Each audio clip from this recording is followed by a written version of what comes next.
So yan.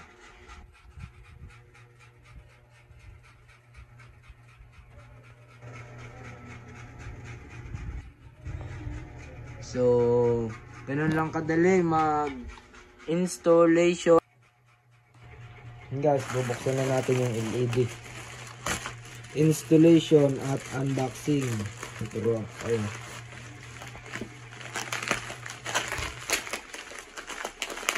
Balik na balik sa bubble wrap. Ayan guys. Wala, pinakalit mo yung laman. So, 10 meter nga pala ang ating in-order dito sa Shopee. So, ganito kalawak yung aking kwarto. Yan, paikot.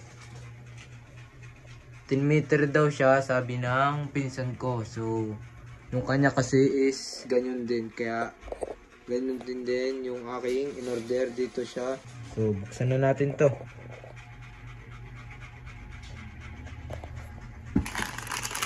Yan, legit nga ba umorder sa Shopee? Wow, yun na guys, pinakamis mo yung LED. Yan, bo parang maikli.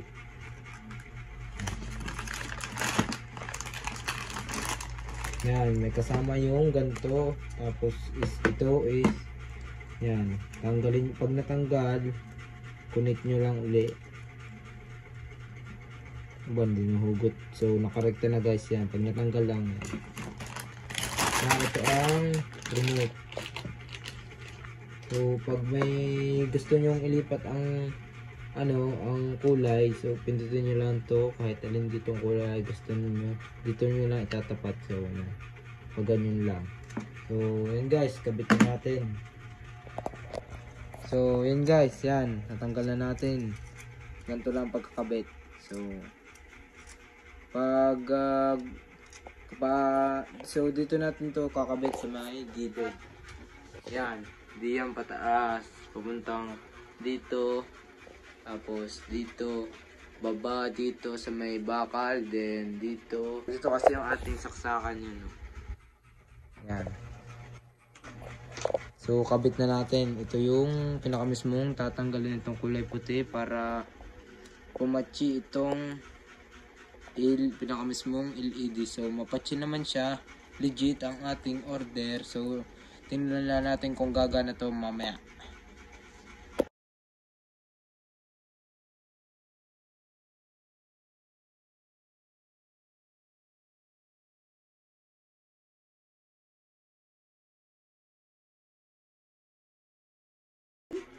Yan guys, ginamitan na natin ng bangko. Talaga naman mataas to ay. Yan. Simula dito. Yan, hanggang dito. Again na lang natin to mamaya. Pakita ko sa inyo yung finish product nito. So ayan, parang hanggang dito lang ang ating LED. So baka mga dito lang yan guys. Yan.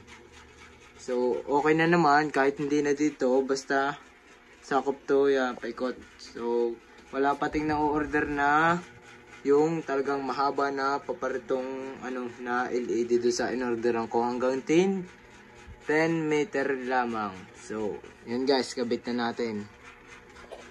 Kabit na natin guys. So yan guys, kabit na natin dito sa may bakal. So okay lang yan kahit kapos, at least napaikutan natin siya ng mahaba hanggang dito. So hindi na natin kailangan dito mga LED.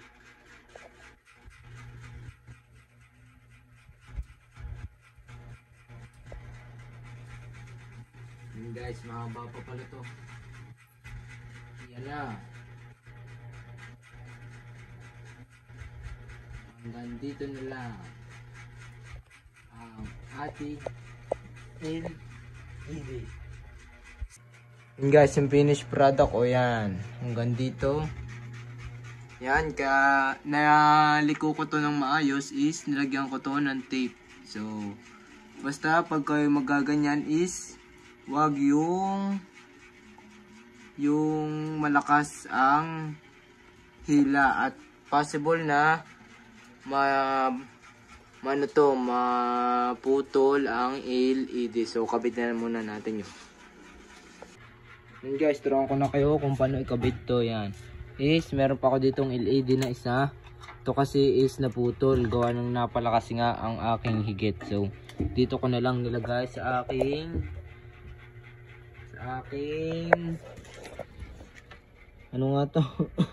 Sa aking higaan. So, yun guys. Turuan ko na kayo kung paano ito ikabit. So, okay guys. Ayan. Tuturo ko kayo kung paano ito i-set up dun sa mismong pinakang kabitan niya para umilaw. Ayan. Ayan ang finished product guys. Before nang wala pang ilaw. Ayan. Ikot.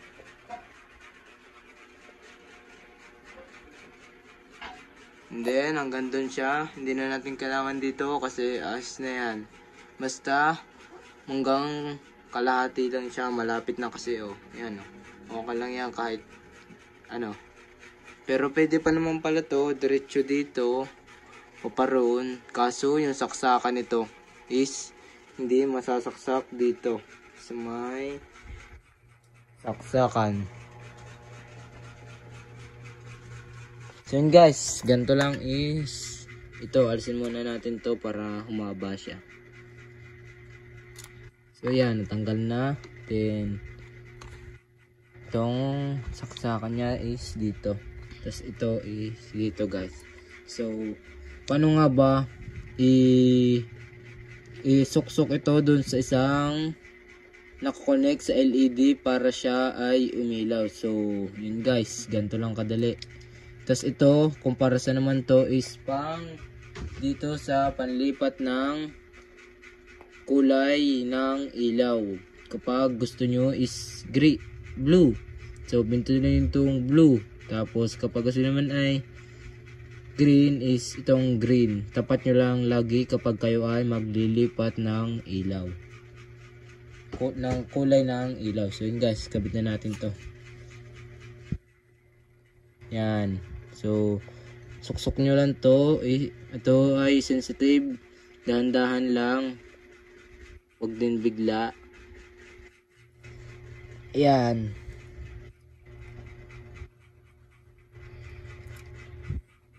So, saksak na natin.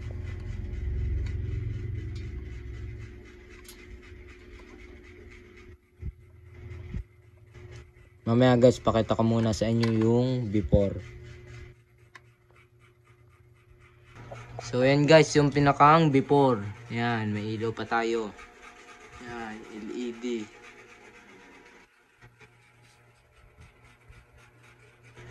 So yun guys, yan na ang after. So patayin natin ang ilaw.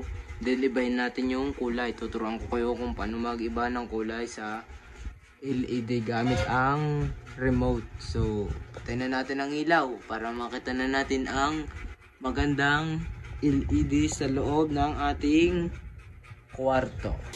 So yun guys, tuturuan ko kayo kung paano ibahin yung ilaw na yung kulay.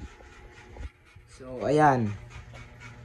Kapag din ito kaya pala hindi na ilaw kanina is baligtad. So dapat is dito yan. Kita nyo naman pupunta dito.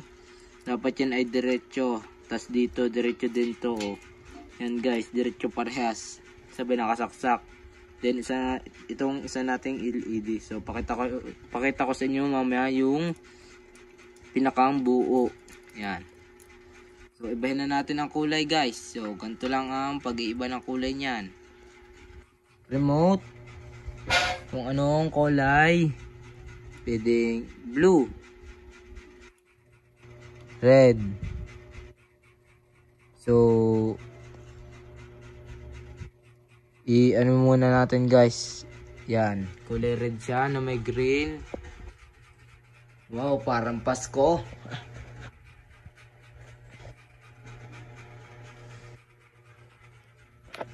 So, pwede rin is itong white.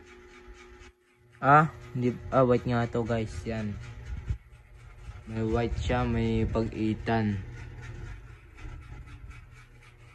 So, ayan. Ganun lang kadali mag-iba't iba ng kulay ng LED. So, ito pa, smooth. Yan. Na-blink siya, smooth lang. Yan. Pakita ko sa inyo yung pinakang buo. Hindi kasi kaya yung buo, para ito na lang. Yan. Wow.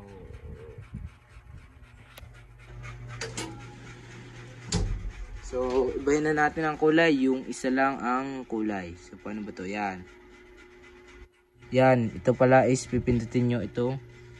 Itong maalin dito sa tatlo, guys. Iisa ang kulay. So, blue is favorite natin ang blue. So, kaya blue na rin ang ating LED. So, yan.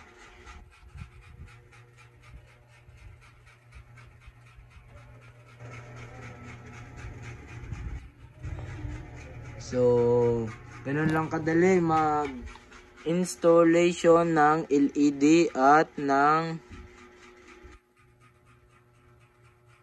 ganun lang kadali mag-installation ng LED sa inyong kwarto.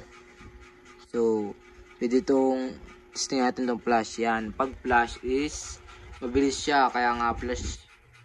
Yan. Parang Christmas light. So, nakakadulin siya. So, ito na lang. Smooth. So, balik natin sa normal. Yan.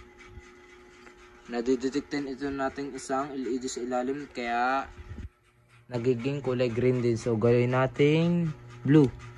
Yan. Nagiging blue din guys. So, yan. Ganun lang kadali mag-installation ng LED.